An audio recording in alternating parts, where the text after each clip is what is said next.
पड़े, सपने बड़े हुए तो क्या हुआ, हम भी सपनों के पीछे हाथ धोकर पड़े। चलिए स्टार्ट करते हैं दोस्तों। 1905 में मैंने आपसे कहा करजन के समय क्या हुआ। करजन के समय दोस्तों बंगाल विभाजन की घोषणा होती है 1905 के अंदर।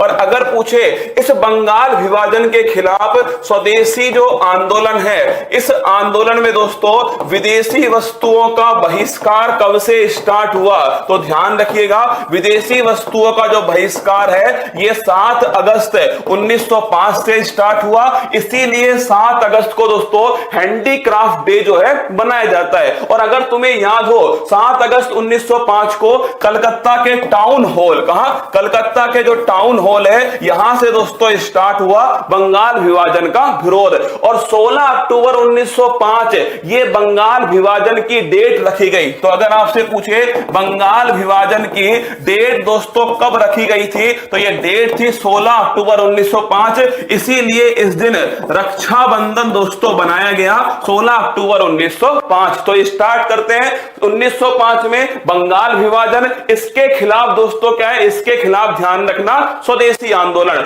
1907 में सूरत अधिवेशन है। अरे कांग्रेस के नरम दल और गरम दल के बीच में ब्रेकअप, सैया जी ने ब्रेकअप कर लिया सूरत अधिवेशन में। जैसे ही सूरत देखी वैसे ही दोस्तों ब्रेकअप। क्या नरम दल और जो गरम दल था, इस नरम दल और गरम दल में जो ब्रेकअप है दोस्तों ये 1907 में सूरत अधिवेशन में होता है। और इस समय कौन दोस्तों कांग्रेस के अध्यक्ष थे, तो लिखिएगा रास बिहारी जो है वो दोस्तों इस समय कांग्रेस के अध्यक्ष थे। 1909 के अंदर होता है मार्ले मिंटो एक्ट। कौन सा, मार्ले मिंटो एक्ट 1909। और इसी में भारत में सांप्रदायिक निर्वाचन प्रणाली जो है स्टार्ट होती है। इसके बाद में 9 जनवरी 1915 गांधीज बैक। क्या दोस्तों, गांधीज बैक 9 जनवरी 1915 गांधी जी वापस आते हैं कहां से, साउथ अफ्रीका से। जैसे आज दोस्तों कालिया इज बैक, ऐसे 9 जनवरी 1915 को गांधीज बैक है, गांधी जी वापस आते हैं। इसीलिए 9 जनवरी को प्रवासी भारतीय दिवस मनाया जाता है। अब दोस्तों गांधी का जो कार्यक्रम है वो स्टार्ट होगा 1916 में। ध्यान रखिएगा लखनऊ अधिवेशन होता है। जो ब्रेकअप हुआ था ना दोस्तों, वो ब्रेकअप पेचअप में बदल गया। नरम दल और गरम दल उनका दोस्तों क्या हो गया, नरम दल और गरम दल का आपस में विलय हो गया। इसके साथ में कांग्रेस और मुस्लिम लीग इनका भी दोस्तों आपस में समझौता हो गया। और इस समय दोस्तों कौन इसके अध्यक्ष थे, अंबिका चरण मजमूदार। कौन, अंबिका चरण मजमूदार जो है ये दोस्तों ध्यान रखिएगा लखनऊ अधिवेशन के अध्यक्ष है। और home rule league movement Annie Besant और बाल गंगाधर तिलक, इन्होंने दोस्तों कौन सा स्टार्ट किया, होम रूल लीग मूवमेंट। अगला क्वेश्चन है 1917 के अंदर चंपारण जो है, क्या 1917 में दोस्तों चंपारण बिहार में गांधी जी ने पहला सत्याग्रह किया 1917 में नील की खेती के खिलाफ है। 1919 में रोलेट एक्ट आया, ना अपील ना दोस्तों दलील का कानून, 1919 रोलेट एक्ट। इसके विरोध में जलियांवाला बाग दोस्तों हत्याकांड, याद करो ये कब होता है, 13 अप्रैल 1919 को पंजाब के अमृतसर में जलियांवाला बाग दोस्तों हत्याकांड। और अगर पूछे आपसे मॉन्टेग्यू चेम्सफोर्ड एक्ट, ये भी दोस्तों ध्यान रखिएगा 1919 का अधिनियम है, मॉन्टेग्यू चेम्सफोर्ड अधिनियम। तो 1919 में Rowlatt act, Montagu Chelmsford act और दोस्तों जलियांवाला बाग। अगला 1920 में होता है असहयोग आंदोलन, गांधी जी के द्वारा 1920 में असहयोग। और इसको रोकने के लिए फरवरी 2022 में क्या आता है दोस्तों, इसको रोकने के लिए चोरी चोरा घटना। कहां की घटना है ये दोस्तों ध्यान रखिएगा, गोरखपुर। कहां की है, गोरखपुर की घटना है, चोरी चोरा घटना। और इसी घटना से असहयोग आंदोलन समाप्त हुआ। इसके बाद में 1923 में स्वराज पार्टी, चित्तरंजन दास और मोतीलाल नेहरू जो है, इन दोनों के द्वारा दोस्तों कौन सी पार्टी बनती है, 1923 में स्वराज पार्टी। 1924 में बेलगाम अधिवेशन, महात्मा गांधी जी के द्वारा पहली बार कांग्रेस की अध्यक्षता कर्नाटक के बेलगाम में होती है। इसके बाद में 1925 में कानपुर अधिवेशन, सरोजनी नायडू जो है ये दोस्तों अध्यक्षता करती है, किसकी? कांग्रेस की अध्यक्षता करती है। इसके बाद में 9 अगस्त 1925 है, ध्यान रखिएगा 9 अगस्त 1925 को काकोरी ट्रेन डकैती, राम प्रसाद बिस्मिल, चंद्रशेखर आजाद, अशफाक उल्ला खान, राजेंद्र लाहड़ी, ये सभी दोस्तों शामिल थे काकोरी ट्रेन डकैती के अंदर। और 1927 में दोस्तों आपके साइमन कमीशन जो है इसका होता है गठन है। और साइमन कमीशन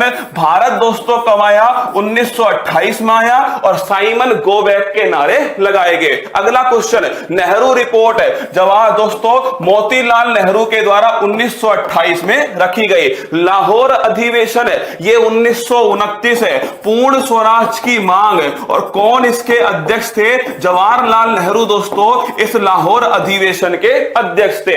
इसके बाद में दांडी यात्रा कब स्टार्ट होती है? दांडी यात्रा दोस्तों ध्यान रखिएगा 12 मार्च 1930 से 6 अप्रैल 1930 तक चलती है दांडी यात्रा। और दोस्तों साबरमती आश्रम से दांडी तक चलती है नमक कर तोड़ो आंदोलन, सविनय अवज्ञा आंदोलन, यह भी 1930 में स्टार्ट हुआ। और इसके बाद में दोस्तों होता है 5 मार्च 1931, ध्यान रखिएगा ये 5 मार्च 1931 गांधी इरविन समझौता, क्या गांधी इरविन समझौता 5 मार्च 1931 को।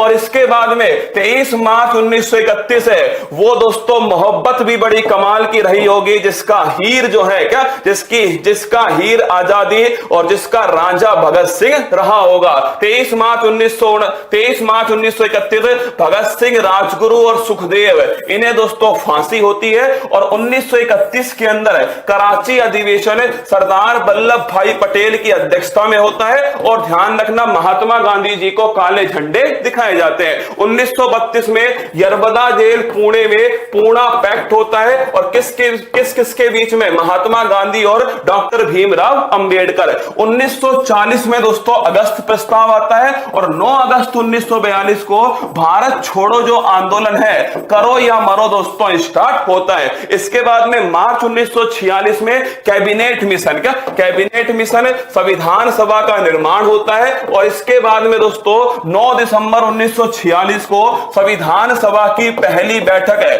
कब होती है? 9 दिसंबर 1946 को। और 13 दिसंबर 1946 को प्रस्तावना जो है वो दोस्तों जवाहरलाल नेहरू के द्वारा संविधान सभा के सामने रखी जाती है। और 3 जून 1947 है, 3 जून माउंटबेटन दोस्तों घोषणा करते हैं कि भारत को 18 जुलाई 1947 में भारत दोस्तों स्वतंत्रता अधिनियम आएगा। और इस अधिनियम के साथ ही भारत 15 अगस्त से पहले दोस्तों आजाद हो जाएगा। और 26 नवंबर 1949, ध्यान रखिएगा ये दोस्तों 26 नवंबर 1949 जो है इसमें संविधान बनकर तैयार हो गया, संविधान तैयार हो गया। और 26 जनवरी 1950 को संविधान जो है दोस्तों ये लागू हो गया, 26 जनवरी 1950 को।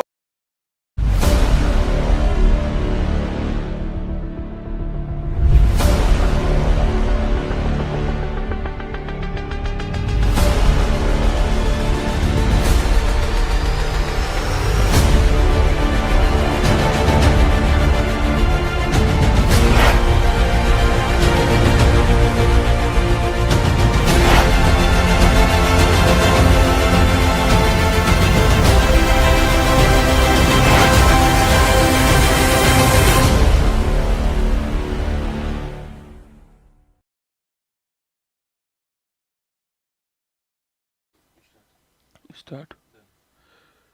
हेलो नमस्कार, गुड मॉर्निंग, सुप्रभात मेरे शेर से उत्कर्ष परिवार में आप सभी का दिल खोलकर स्वागत है। ना संघर्ष ना तकलीफ तक खाक मजा है जीने में, बड़े तूफान थम जाते हैं जो आग लगी हो सीने में। तो आप सभी का मैदान से एपिसोड में स्वागत है। बुधवार का दिन दोस्तों, तो बुधवार को सबसे पहले गायत्री मंत्र चलता है, फिर मैदान से एपिसोड जीके जीएस की खोपड़ी में छेद करता है, और फिर करंट अफेयर्स के ताबूत में अंतिम कील जो है फूल पत्ती वाली क्लास होने वाली। तो बोलो माँ के बिहारी लाल की जय। ये पूरा पावर पैकेज आपको एक ही क्लास के अंदर मिलने वाला है। बिल्कुल लक्ष्मी, अजीत, अनीता, बिल्कुल ओमकार, अशोक, रंजी, अमर, पुष्पा, संजय, रूपेश, अजीत, दुर्गेश, रोहित, सिकंदर, सभी का स्वागत है।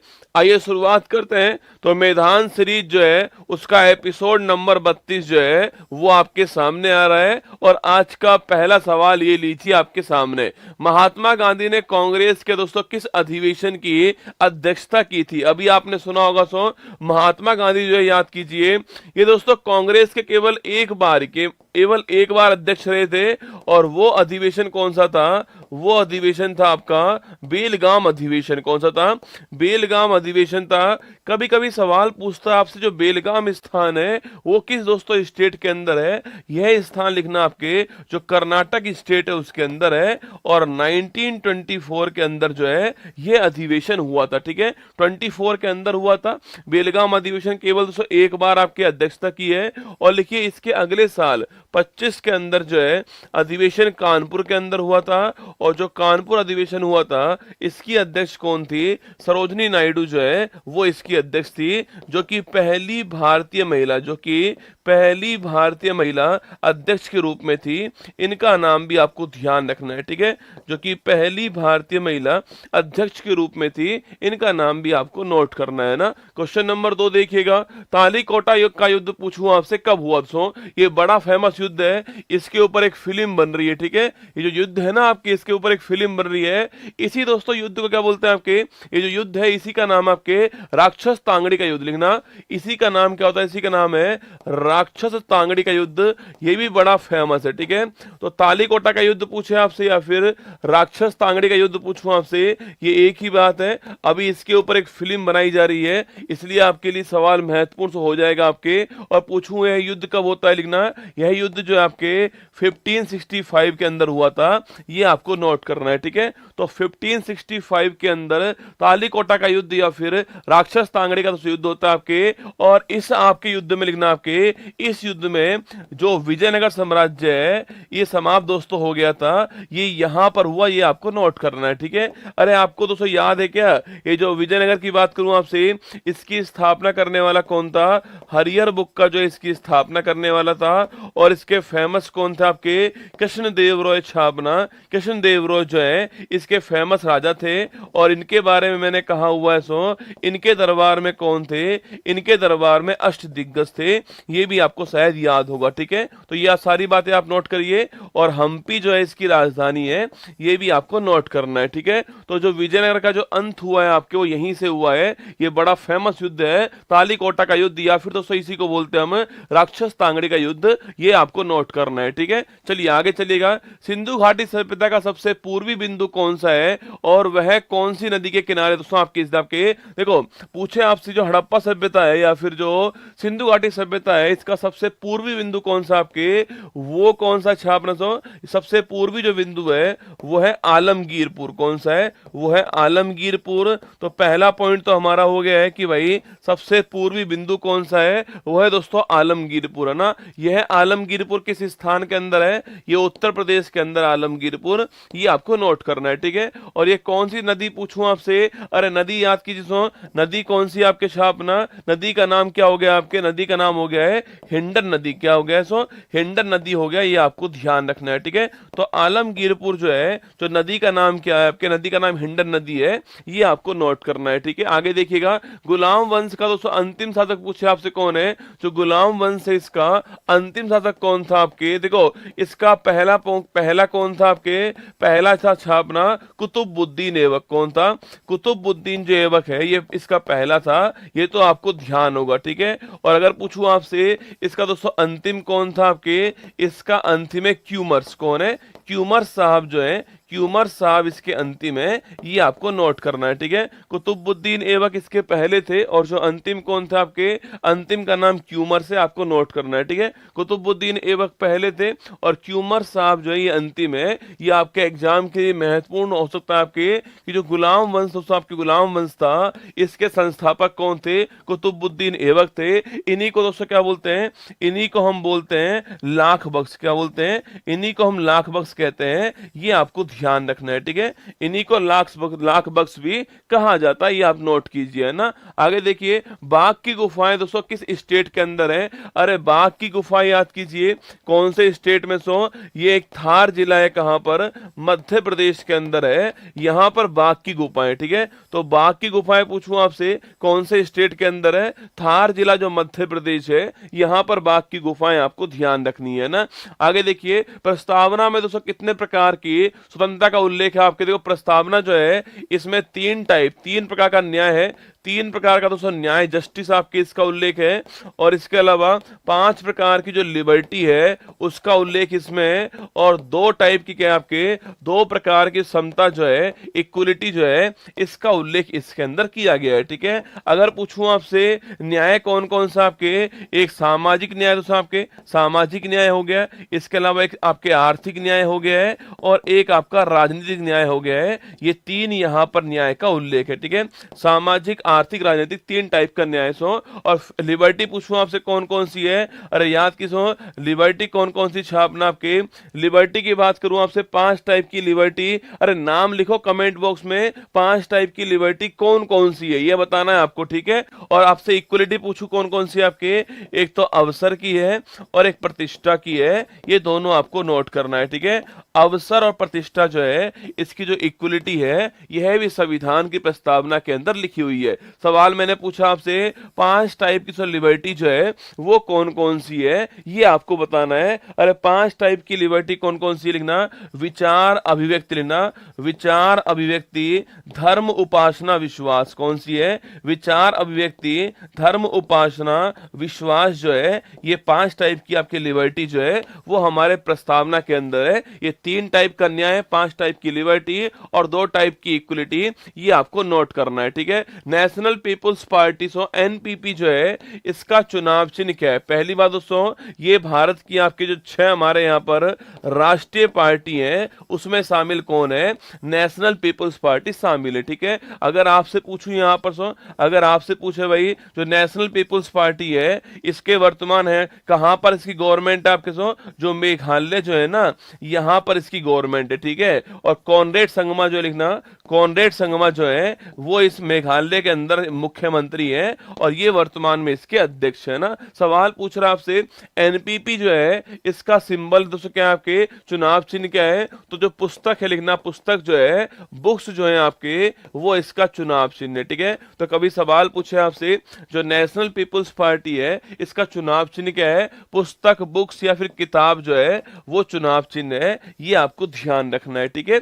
आगे बढ़िएगा, लोकसभा की सीट दोस्तों किस संविधान संशोधन के द्वारा बढ़ाई गई? क्या दोस्तों बढ़िया सवाल आपके सामने, आपको बताना है मुझे कि भाई साहब वह कौन सा कॉन्स्टिट्यूशन अमेंडमेंट था जिसके द्वारा आपके जो लोकसभा है उसके अंदर सीटें जो थी आपके उन्हें बढ़ाया गया था आपके सो। पहले सीटें 525 थी, है ना, पहले सीट 525 थी, फिर दोस्तों इनको जो है 545 कर दिया गया था, ये आपको नोट करना है, महत्वपूर्ण सवाल है, एग्जाम के लिए थोड़ा अच्छा सवाल बन जाएगा। पहले 525 सीट थी, अब दोस्तों वर्तमान में कितनी आपके, वर्तमान में आपके 54 सीट जो है वो कर दी है। आपको बताना है मुझे कि ये कौन सा दोस्तों अमेंडमेंट था? यह अमेंडमेंट है आपके 31वां संविधान संशोधन। कौन सा है? 31वां संविधान संशोधन आपके, इसके द्वारा जो लोकसभा है उसकी पहले सीट 525 थी और फिर दोस्तों उसको 545 कर दिया है। अच्छा, अगर पूछूं आपसे किसके द्वारा दोस्तों कम होगी अभी हाल ही में, अरे याद कीजिए, अब ये 543 हो चुकी है। 2 जो एंग्लो इंडियन थे आपके, इनको हमने हटा दिया दोस्तों आपके, और याद कीजिए कौन सा अमेंडमेंट है? 104वां कॉन्स्टिट्यूशन अमेंडमेंट है। तो एग्जाम के लिए जबरदस्त सवाल बन सकता है कि 525 से 545 कब होती है? 31 अमेंडमेंट से होती है। और फिर वापस दोस्तों आपके 2 एंग्लो इंडियन हट चुके हैं, नोट करना, वो आपके 104वां कॉन्स्टिट्यूशन अमेंडमेंट है, ये आपको नोट करना है, ठीक है। मृत घाटी किस महाद्वीप में? चलो इस सवाल का आंसर आप लोग छाप दोगे। ये मैदान सीरीज जो है ना, यकीन मानना आप मेरी को, ये जीके जीएस के ताबूत में अंतिम कील होने वाली है, इसको आप पूरी को बस ढंग से पढ़ लेना, ठीक है। बताइए मुझे, मृत घाटी पूछूं आपसे, जिसको दोस्तों बोलते हैं हम आपके, जिसे डेथ वैली कहते हैं हम लोग हमें इंग्लिश के अंदर, ये किस महाद्वीप के अंदर है? सवाल आपसे ये पूछा है, ठीक है। मृत घाटी जो है वो किस दोस्तों महाद्वीप के अंदर है, ठीक है। आपको बताना, सो मैं एक डायग्राम बना रहा हूं यहां पर, आपको इसका आंसर बताना क्या इसका आंसर होने वाला है, आपके अनुसार क्या इसका आंसर करेक्ट दोस्तों आंसर होगा, ठीक है। बताइए मृत घाटी जो है दोस्तों आपके वो किस महाद्वीप के अंदर है, आपको ये बताना है, ठीक है। बताइए फटाक से, मृत घाटी जो है वो किस दोस्तों महाद्वीप के अंदर है, ये आपको बताना है, ठीक है। अब जो भी दोस्तों इसका आंसर एशिया महाद्वीप लिख रहे हैं उनको मैं बता दूं आपके गलत आंसर है आपका। अरे रसगुल्ला, एशिया दोस्तों महाद्वीप में ये मृत सागर है बेटा। ये क्या है? ये मृत सागर है। मैंने डायग्राम दोस्तों बगल में इसलिए बनाया कि आप कंफ्यूज हो जाओ, आप सोचो कि भाई ये इसी की बात कर रहे हैं गुरुजी। अरे ये मृत सागर है बेटा। कौन सा है? इसको बोलते हैं क्या? इसे बोलते हैं डैश सी। क्या बोलते हैं इसको? इसको डेड सी बोलते हैं ना, इसको डेड सी कहते हैं। ये आपको ध्यान रखना है, ठीक है। ये सब मृत सागर है जो कि दोस्तों इजराइल और जॉर्डन जो है ना, इजराइल और जॉर्डन जो है इसकी सीमा के अंदर है। ये आपको नोट करना है, ठीक है। यहां पर डेड सी है, मृत सागर है, ठीक है। मैंने पूछा है मृत घाटी कहां पर दोस्तों, इसको बोलते हैं डेथ वैली कहते हैं। और यह लिखना आपकी, यह जो है नॉर्थ अमेरिका जो महाद्वीप है यहां पर दोस्तों स्थित आपके नॉर्थ अमेरिका महाद्वीप के अंदर है। और ये इस महाद्वीप का सबसे गहरा बिंदु है, ये भी आपको नोट करना है, ठीक है। ये कहां पर आपके डेथ वैली जो है नॉर्थ अमेरिका सो महाद्वीप के अंदर है, सबसे गहरा बिंदु है। यहां पर जो यूएसए है ना, यूएसए के अंदर जो कैलिफोर्निया स्थान है वहां पर आपको ध्यान रखना है, ठीक है। मैंने केवल दोस्तों आपको कंफ्यूज करने के लिए इसको बनाया था, ठीक है। बाकी ये आंसर करेक्ट आंसर होगा। नॉर्थ अमेरिका महाद्वीप में डेथ वैली है। और डेड सी कहां पर? डेड सी जो है आपके वो आपके इजराइल जॉर्डन की सीमा पर है। ये आपको ध्यान रखना है, ठीक है।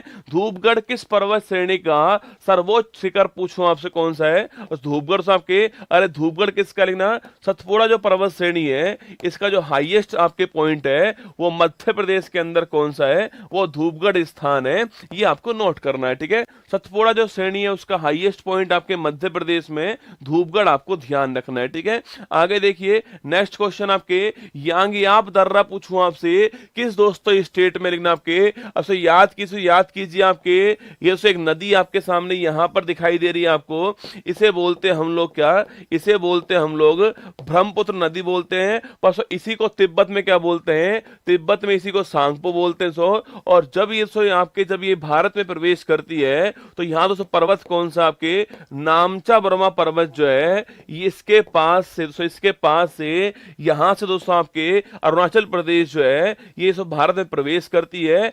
और यही दोस्तों एक दर्रा कौन सा आपके, यही एक दर्रा छापना, वो है यांगयाप दर्रा। कौन सा है? यांगयाप दर्रा है। ये आपको नोट करना है, ठीक है। तो कभी सवाल पूछूं आपसे, यांगयाप दर्रा किस स्टेट के अंदर है? अरुणाचल प्रदेश के अंदर है आपके। और इसके पास से जो ब्रह्मपुत्र नदी है वो भारत में प्रवेश करती है, आपको नोट करना है, ठीक है। आगे बढ़िएगा। नेक्स्ट क्वेश्चन आपके सामने, गोविंद बल्लभ पंत कृषि और टेक्नोलॉजी विश्व यूनिवर्सिटी पूछूं आपसे कहां दोस्तों स्थित आपके? अरे याद करो, गोविंद बल्लभ पंत जो आपके गोविंद बल्लभ पंत यूनिवर्सिटी जो है वो कहां पर आपके?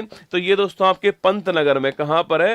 पंतनगर के अंदर है। और पंतनगर कहां पर है? उत्तराखंड के अंदर है। और 1960 के अंदर जो है इसकी स्थापना होती है, ठीक है। तो गोविंद बल्लभ पंत यूनिवर्सिटी कहां पर है? पंतनगर के अंदर है, उत्तराखंड के अंदर है। और 1960 के अंदर जो है इसकी स्थापना होती है, आपको ध्यान रखना है, ठीक है। आगे देखिए, सरल लोलक पूछूं आपसे, जो आपके सिंपल जो पेंडुलम होता है, जो सिंपल सो पेंडुलम जो होता है आपके, सवाल पूछा है कि जो पेंडुलम जो है इसकी लंबाई और आवर्तकाल में, लंबाई मतलब दोस्तों एल हो गया है ना, और आवर्तकाल मतलब टाइम पीरियड आपका टी हो गया, ठीक है। तो टी और एल में क्या संबंध दोस्तों होता है? अरे याद कीजिए फॉर्मूला, टी बराबर 2 पाई दोस्तों अंडर रूट एल अपॉन जी। ये फॉर्मूला आपको नोट करना है, ये एग्जाम के लिए महत्वपूर्ण सवाल है। टी बराबर 2 पाई अंडर रूट दोस्तों एल अपॉन जी जो है ये इसका फॉर्मूला होता है। टी का फॉर्मूला क्या होता है? टी मतलब होता है आपके क्या? टी मतलब टाइम पीरियड होता है।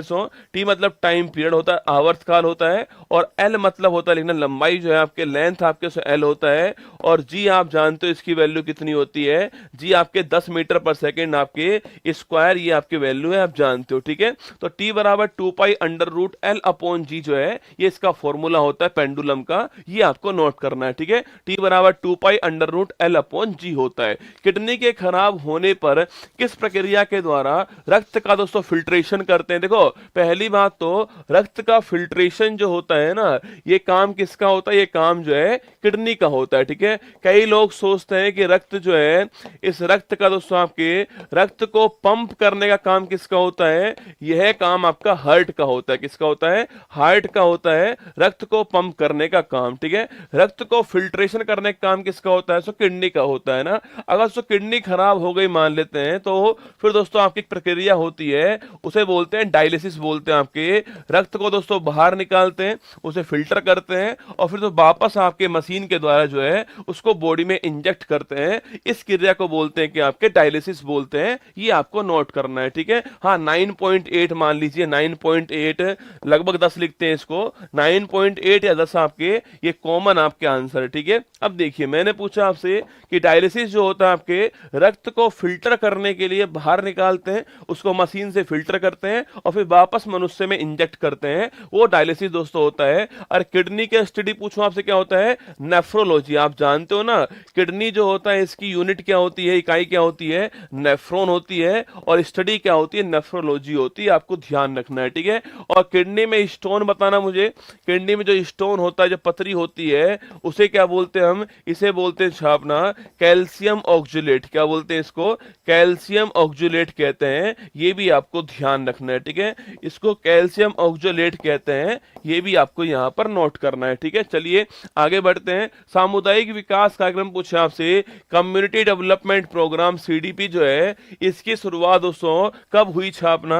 अरे याद कीजिए सीडीपी की शुरुआत कब होती है? इसकी शुरुआत जो है 2 अक्टूबर 1952 को होती है। ये आपको नोट करना है, ठीक है। तो सामुदायिक विकास कार्यक्रम जो है इसकी शुरुआत कब होती है भारत के अंदर? जो हमारा पहला 5 ईयर प्लान था, इसमें शुरुआत दोस्तों इसकी होती है कब? आपके 2 अक्टूबर को आपके शुरुआत दोस्तों होती है। और इसी की समीक्षा के लिए क्या आप जानते हो क्या? इसी का दोस्तों रिव्यू करने के लिए एक कमेटी बनाई गई थी, उसका नाम था बलवंत राय मेहता कमेटी। लिख लो सो, इसी के सो रिव्यू के लिए ना, इसी के रिव्यू के लिए जो है एक कमेटी बनाई गई थी, उसका नाम था बलवंत राय मेहता कमेटी सो। और इस कमेटी ने ये रिकमेंडेशन किया कि इसको इसके साथ में भारत के अंदर जो है त्रिस्तरीय पंचायती राज व्यवस्था जो है इसकी शुरुआत होनी चाहिए। और 2 अक्टूबर 1959 को दोस्तों आपके इसका निर्माण हो 57 में, 57 में बनी आपके कमेटी, बनी 57 के अंदर। और 2 अक्टूबर 1959 को जो है बलवंत राय मेहता कमेटी की सिफारिश पर जो है भारत के अंदर नागौर राजस्थान से जो है इसकी शुरुआत हो गई है ना। ये बात नोट करना आप लोग जो है, कभी पूछे आपसे यह कमेटी किसके रिकमेंडेशन में बनती है, लिखना आपके यह कमेटी जो है ये आपके इसको आपके रिव्यू करने के लिए बनाई गई थी, ये आपको नोट करना है, ठीक है। और फिर इसी कमेटी ने कहा था कि भारत के अंदर जो है त्रिस्तरीय पंचायत व्यवस्था स्टार्ट करनी चाहिए। और फिर 2 अक्टूबर से आपके जवाहरलाल नेहरू ने राजस्थान के नागौर से इसकी शुरुआत करी है ना। कैलामाइन एक्स जो है, कैलामाइन एक्स से कौन सी धातु जो है वो प्राप्त होती है, ठीक है। और कैलामाइन एक्स पूछूं आपसे, इससे दोस्तों कौन सी धातु प्राप्त होती है आपके? कैलामाइन एक्स का मतलब ZnCO3 क्या होता है? जिंक कार्बोनेट कहते हैं इसको। और इससे हमें जिंक मिलता है, या फिर इसको आप जस्ता भी कहते हो ना, जिंक या फिर जस्ता कहते हो, ये इससे प्राप्त होता है, ठीक है। तो कैलामाइन का फॉर्मूला क्या है? ZnCO3 होता है, इसको बोलते हैं हम लोग जिंक कार्बोनेट कहते हैं। Zn या फिर जिंक जो है जस्ता या फिर ये हमें इससे प्राप्त होता है, आपको नोट करना है, ठीक है। तो कैलामाइन एक्स से क्या मिलेगा? जिंक मिलेगा ना। लूनर कास्टिक का सूत्र पूछूं आपसे, रसगुल्ला लूनर कास्टिक पूछे आपसे, अरे किसको बोलते हैं? ये बोलते हैं AgNO3। किसको बोलते हैं? जो AgNO3 होता है, इसको हम लोग सिल्वर नाइट्रेट कहते हैं, उसे दोस्तों आपके उसे लेमन लैंग्वेज में क्या बोलते हैं? लूनर कास्टिक भी कहते हैं, ठीक है। तो AgNO3 या फिर इसको सिल्वर नाइट्रेट बोलते हैं, इसको लूनर कास्टिक बोलते हैं। और इसी का यूज छापना, इसी का यूज जो है कहां पर? जब चुनाव में आपके चुनाव में जो स्याही लगती है, आपके इंक लगती है आपके उंगली के ऊपर जो है, वो इंक किसकी बनी होती है? AgNO3 की बनी होती है ना। सिल्वर नाइट्रेट कहते हैं इसको, इसी को दोस्तों लूनर कास्टिक कहते हैं, ये आपको नोट करना है, ठीक है। AgNO3 चुनाव की जो इंक होती है वो इंक आपकी इसी की बनी होती है ना। भारत के एकमात्र निर्विरोध चुने गए दोस्तों राष्ट्रपति कौन है? अरे भारत के एकमात्र निर्विरोध चुने गए राष्ट्रपति कौन थे? वो वो थे नीलम संजीव रेड्डी। कौन थे? नीलम संजीव रेड्डी साहब थे आपके। और सो याद कीजिए, इससे पहले जब आपके इनको हराने वाला कौन था? इससे पहले तो आपके ये इनको हराने वाला कौन था? वो था वीवी गिरी। याद कीजिए, अंतरात्मा के आवाज चुनाव लड़ने वाले थे आपके। और सो ये कौन रह चुके हैं? ये भारत के राष्ट्रपति रह चुके हैं, ये भारत के उपराष्ट्रपति रह चुके हैं, और ये भारत के कार्यवाहक राष्ट्रपति रह चुके हैं। तीनों पोस्ट पर रहने वाला एकमात्र व्यक्ति कौन है? वो है बीबी गिरी। इनका नाम भी आपको ध्यान रखना है, ठीक है। भारत के राष्ट्रपति, उपराष्ट्रपति और कार्यवाहक राष्ट्रपति के रूप में सेवा देने वाले एकमात्र व्यक्ति कौन है? बीबी गिरी। इनका नाम छापना है। बाकी दोस्तों, भारत के निर्विरोध चुने गए राष्ट्रपति कौन थे? वो थे नीलमा संजीव रेड्डी। इनका नाम भी आपको छापना है, ठीक है। ये सो राष्ट्रपति रहने से पहले क्या थे? ये लोकसभा स्पीकर भी थे। ये भी आपको ध्यान रखना है, ठीक है। ये राष्ट्रपति रहने से पहले क्या थे? लोकसभा स्पीकर थे। इनका नाम भी आपको छाप लेना है ना। बाकी हमारा ये वाला आंसर करेक्ट आंसर है ना। रूस की क्रांति के जनक कौन दोस्तों आपके? अरे रूस की क्रांति पहले बात कब होती है आपके? ये 1917 के अंदर होती है, ठीक है। इसे क्या बोलते हैं? इसे बोलते हैं बोल्शेविक क्रांति। क्या बोलते हैं? इसको बोलते हैं बोल्शेविक क्रांति बोलते हैं। और इसके जनक कौन थे लिखना? इसके जनक थे लेनिन। कौन थे? लेनिन साहब जो है ये जनक थे इसके। ये आपको नोट करना है, ठीक है। देखो, लेनिन, स्टालिन और पुतिन, ये तीन दोस्तों बड़े नेता रहे कहां पर? रूस के अंदर। कौन कौन? लेनिन, स्टालिन और पुतिन। ये आपको नोट करना है, ठीक है। तो 1917 बोल्शेविक क्रांति और लेनिन, 3 पॉइंट आपको नोट करना है ना। वाईफाई की फुल फॉर्म क्या है? अरे याद कीजिए, वाईफाई जो है इसकी फुल फॉर्म क्या है? तो इसकी फुल फॉर्म होती है वायरलेस। लिखना वायरलेस फिडेलिटी जो है, लिखना वायरलेस फिडेलिटी जो है ये इसकी फुल फॉर्म है। ये आपको नोट करना है, ठीक है। तो वाईफाई की फुल फॉर्म क्या है? वाईफाई की फुल फॉर्म है वायरलेस। WI मतलब वायरलेस हो गया है, FI मतलब फिडेलिटी हो गया है। ये आपको नोट करना है। तो वाईफाई की फुल फॉर्म वायरलेस फिडेलिटी आपको नोट करना है, ठीक है। 1 GB में दोस्तों आपके कितने MB होते हैं, ठीक है। अरे GB मतलब क्या होता है? गीगाबाइट, ठीक है। GB मतलब क्या होता है आपके? गीगाबाइट दोस्तों होता है। और आपके लिखना जो MB होता है वो क्या होता है आपके? मेगाबाइट होता है। तो 1 GB में छापना कितने होते हैं? 1 GB में आपके 1024 MB होते हैं, ठीक है। 1 GB में कितने होते हैं? 1024 MB होते हैं। ये आपको नोट करना है, ठीक है। तो 1 GB में कितने आपके? 1024 MB होंगे। ये आपको यहां पर ध्यान रखना है ना। विश्व की पहली महिला अंतरिक्ष यात्री कौन सी है? बताओ भाई साहब, आप तो सब कुछ जानते हो दोस्तों, आप तो सर्वज्ञानी इंसान हो। बताओ मुझे, विश्व की पहली जो महिला एस्ट्रोनॉट है वो कौन सी थी? ये आपको बताना है, ठीक है। सो याद कीजिए, अगर पूछूं वर्ल्ड का पहला एस्ट्रोनॉट कौन था आपके? वो थे यूरी गागरिन। कौन थे? यूरी गागरिन साहब थे। कहां के रहने वाले थे? रूस के तो रहने वाले थे आपके। उस समय इसको USSR कहते थे, वहां के रहने वाले। और 12 अप्रैल 1961 पूछूं आपसे, सो पहली बार जो है ये अंतरिक्ष में जाने वाले व्यक्ति बन चुके थे। ये आपको नोट करना है, ठीक है। सवाल मैंने पूछा आपसे, अरे कल्पना चावला मेरी बात सुनो, वर्ल्ड की बात कर रहा हूं। अरे डोपिया लालो, अरे डोपाओ बताओ, वर्ल्ड की बात कर रहा हूं। कल्पना चावला भारत की रही है, यहां दोस्तों वर्ल्ड की बात हुई है। वर्ल्ड की पहली महिला कौन थी लिखना आपके? वैलेंटीना। कौन थी लिखना?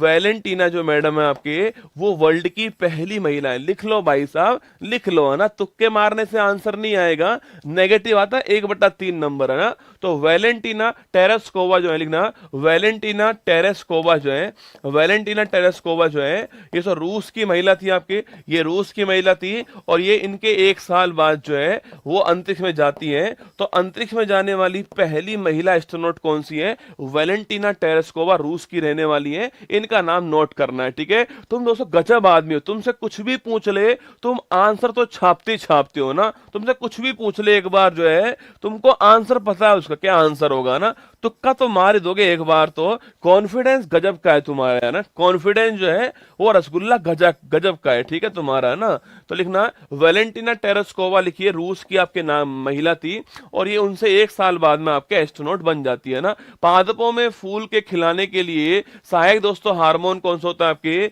ये आपके फ्लोरिजन। कौन सा हार्मोन होता है? फ्लोरिजन जो हार्मोन होता है ये फूल खिलाने के लिए सहायक होता है। ये आपको नोट करना है, ठीक है। तो फ्लोरिजन हार्मोन फूल खिलाने के लिए सहायक है, ये आपको नोट करना है ना। डीपीटी वैक्सीन में कौन कौन से रोग शामिल आपके, अरे डीपीटी पूछूं आपसे, इसमें दोस्तों 3 रोग शामिल है। कितने हैं? 3 रोग शामिल है इसके अंदर। D4 लिखिए, डिप्थीरिया क्या है? D4 डिप्थीरिया हो गया है, P4 हो गया है, पर्टोसिस हो गया छापना सो। इसी को हम लोग हिंदी में बोलते हैं काली खांसी बोलते हैं। क्या बोलते हैं? इसी को हम हिंदी में बोलते हैं काली खांसी। ये भी आपको ध्यान रखना है, ठीक है। काली खांसी या फिर पर्टोसिस कहते हैं इसको, पी को, ठीक है। और T4 क्या हो गया? T4 हो गया आपके टिटेनस हो गया है। ये तीनों का नाम ध्यान रखना, ठीक है। ऑप्शन में टाइफाइड हो जाएगा, ऑप्शन में कोई और ऑप्शन आ जाएगा, ऑप्शन में यहाँ पर डायरिया हो जाएगा, तो लिखना डिप्थीरिया, काली खांसी और टिटेनस आपके 3 रोग के लिए डीपीटी होता है। ये आपको ध्यान रखना है, ठीक है। मनुष्य के शरीर में दोस्तों हीलियम जो है वो किस तंत्र का भाग है? बड़ा प्यारा सवाल सो आपके सामने। हीलियम पूछूं आपसे सो, हीलियम नहीं ईलियम रसगुल्ला ना, सो हीलियम ने आपके सो लिखना, ईलियम जो है लिखना, ईलियम जो है, ईलियम पूछूं आपसे, ईलियम जो है वो किसका भाग है आपको छापना है, ठीक है। मनुष्य के शरीर में ईलियम जो है वो किसका भाग है आपको बताना है। अच्छा चलो हीलियम भी बताओ, गलती से लिख दिया हीलियम, यहां पर गलती से लिख दिया है, पर हीलियम भी दोस्तों एक आपके मनुष्य के शरीर में एक अंग तो हीलियम भी है, ठीक है। आपको बताना है कि ईलियम और हीलियम जो है कहां कहां पर है। माना कि टाइपिस्ट की गलती हो गई दोस्तों यहां पर जो है, पर दोनों ही आपकी जगह हमारे मनुष्य के अंदर मिलती है आपको। एक दोस्तों ईलियम मिलती है छाप दोस्तों, अरे ईलियम पता है किसको बोलते हैं आपके? ईलियम सबके छोटी आंत जो होती है ना, इसका भाग होता है, ठीक है। छोटी जो आंत होती है इसका एक भाग होता है ईलियम। और सो ईलियम छापना, यहां पर पूछूं आपसे, सर्वाधिक पाचन जो है वो यहीं पर होता है, ठीक है। जो पाचन तंत्र हमारा जो होता है ना आपके, उसका भाग ईलियम होता है। छोटी आंत का भाग ईलियम होता है और सर्वाधिक पाचन यहीं पर होता है, छोटी आंत के अंदर, ईलियम के अंदर, ठीक है। अब बताओ, मैं पूछूं आपसे, हीलियम जो स्थान है वो कहां पर है? चलो इसका आंसर छापना। ये अंतिम सवाल है आज का जो है, कि जो हीलियम स्थान है वो हमारी बॉडी में दोस्तों कहां पर है, किस अंग के अंदर? इन आपके, अरे किडनी है, किडनी से, किडनी के अंदर पूछे आपसे, किडनी में हीलियम स्थान भी है, ये भी आपको